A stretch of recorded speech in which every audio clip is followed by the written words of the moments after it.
వెంకటేష్ హీరోగా నటిస్తున్న సంక్రాంతికి వస్తున్నాం మూవీ ట్రైలర్ ఎట్టకేలకైతే రిలీజ్ అయింది. ఇందులో పిల్లలకు ఫ్లాష్ బ్యాక్ లవ్ స్టోరీస్ చెప్పొద్దంటూ వెంకీ వార్నింగ్ ఇవ్వడం ఇంట్రెస్ట్ని అయితే క్రియేట్ చేసింది. సో ఈరోజు వీడియోలో ట్రైలర్ రివ్యూ గురించి అయితే తెలుసుకున్నాం. సో తెలుసుకునే ముందు ఎవరైతే మన ఛానల్ కొత్తవారు చూస్తున్నారో తప్పకుండా మూవీ రివ్యూస్, ట్రైలర్ రివ్యూస్ కోసం మన ఛానల్ తప్పకుండా సబ్స్క్రైబ్ అయితే చేసుకోండి. ఇక టాపిక్లోకి వెళ్ళిపోతే, విక్టరీ వెంకటేష్ హీరోగా నటిస్తున్న మూవీ సంక్రాంతికి వస్తున్నాం. అనిల్ రావుపూడి డైరెక్షన్లో తెరకెక్కిన ఈ మూవీలో మీనాక్షి చౌదరి, ఐశ్వర్య రాజేష్ హీరోయిన్లుగా అయితే యాక్ట్ చేస్తున్నారు. సంక్రాంతికి మంచి ఫ్యామిలీ ఎంటర్టైనర్గా ఈ మూవీని తెరకెక్కించారు దిల్ రాజు.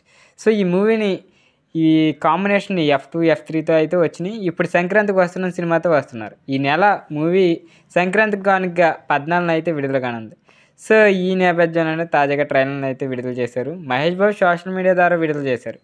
వెంకటేష్, మహేష్ కలిసి సీతామాగిలో సిరిమల్ల చెట్టు చిత్రంలో నటించారు. దిల్ రాజు నిర్మించారు. అది కూడా సేమ్ అది సంక్రాంతికి వచ్చి పెద్ద హిట్ అయింది. ఇప్పుడు ఈ మూవీకి కూడా సంక్రాంతికి రాబోతుంది. దీంతో మరో హిట్ గ్యారెంటీ అనే టాక్ నడుస్తుంది. ఈ క్రమంలో తాజాగా ట్రైలర్ వచ్చింది. ఇదంతా ఫ్యామిలీ ఎలిమెంట్స్తో రూపొందించారు అనిల్ రావుపూడి. ప్రభుత్వం కూలిపోతుందని సరైన ఆఫీసర్ని పెట్టి ఒక ఆపరేషన్ చేయాలని నరేష్ తన అధికారులకు చెప్తాడు. దీంతో వెంకీ ఎంట్రీని అయితే చూపించారు. తనదైన కామిక్ సీన్తో వెంకీ అయితే ఎంట్రీ ఇచ్చారు. ఆయన ఫ్యామిలీ బాధ్యతల్లో మునిగి తేలుతూ ఉంటారు. వెంకటేష్, ఐశ్వర్య రాజేష్ అన్యోన్య దంపతులుగా రాణిస్తారు. మన మధ్యలోకి ఎవరు వస్తారు బావా అంటుంది ఐశ్వర్య. ఇంతలోనే పోలీస్ ఆఫీసర్ మీనాక్షి చౌదరి వస్తుంది. ఆమె వెంకీ ఎక్స్ లవర్. మీనాక్షిని చూడగానే వెంకటేష్కి ఫ్యూజులు ఎగిరిపోతాయి. ఆమెకి షేక్ హ్యాండ్ కూడా ఇస్తాడు. అది చూసి దిమ్మ తిరిగి పడిపోద్ది ఐశ్వర్య. ఈ ఇద్దరి మధ్య ఏదో ఉందని అనుమానిస్తుంది ఐష్. మీ భర్తపై తనకి ఇంట్రెస్ట్ లేదు, అలాంటి ఫీలింగ్ లేదని చెప్తుంది. కానీ వర్షం పడుతుండగా మెరుపుల శబ్దానికి భయపడి వెంకీని హక్ చేసుకుంటుంది మీనాక్షి. అంతే, ఇక కొంప కుల్లేరన్నట్టు మారుతుంది.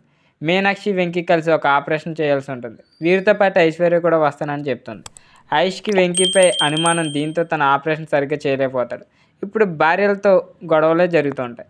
దీంతో ఫ్లాష్ బ్యాక్లో స్కూల్, కాలేజ్ లవ్ స్టోరీలు పిల్లలకి చెప్పొద్దంటూ సూచిస్తాడు, హెచ్చరిస్తాడు కూడా. ప్రతి ఒక్కరి జీవితంలో ఫ్లాష్ బ్యాక్లు ఉంటాయంటూ యాక్షన్లోకి దిగుతాడు వెంకీ. ఓవైపు వీరోచితంగా యాక్షన్ చేస్తూనే ఈ భార్యతో దెబ్బలు తింటూనే ఉంటాడు. ఈ దెబ్బలు ఏంటంటే ఇక తెలియదు ఏముంది, భార్యతో వేధింపులు ఫేస్ చేస్తూనే ఉంటాడు. ఆమెను మేనేజ్ చేసే క్రమంలో నానా కష్టాలు అనిపిస్తాడు. ఇక చివరికి ఫ్యామిలీతో వచ్చిన ప్రతిసారి వీడిదే విజయం అని పోలీస్ క్యారెక్టర్ ద్వారా చెప్పించడం హైలైట్గా అయితే నిలిచింది. ఇక ఫ్యామిలీ ఎలిమెంట్స్, భార్యతో గొడవలు, భార్యతో భర్త పడే బాధలు కామెడీగా అయితే ఉన్నాయి.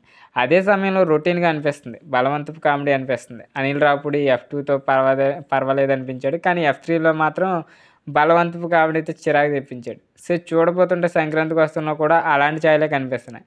కామెడీ సహజత్వం కనిపించడం లేదు. ఫన్ ఎలిమెంట్స్ వర్కౌట్ అయితేనే సినిమా నిలబడుతుంది, లేదంటే కష్టమని చెప్పాలి. ఫ్యామిలీ ఎలిమెంట్స్ పండగని తలపించే ఎలిమెంట్స్, భార్య మధ్య, భర్తల మధ్య మనస్పర్ధలు, లవర్ వచ్చి చిచ్చు పెట్టడం మెయిన్గా ఉన్నవి తెరపై ఎంతవరకు వర్కౌట్ అవుతాయి అనేది చూడాలి.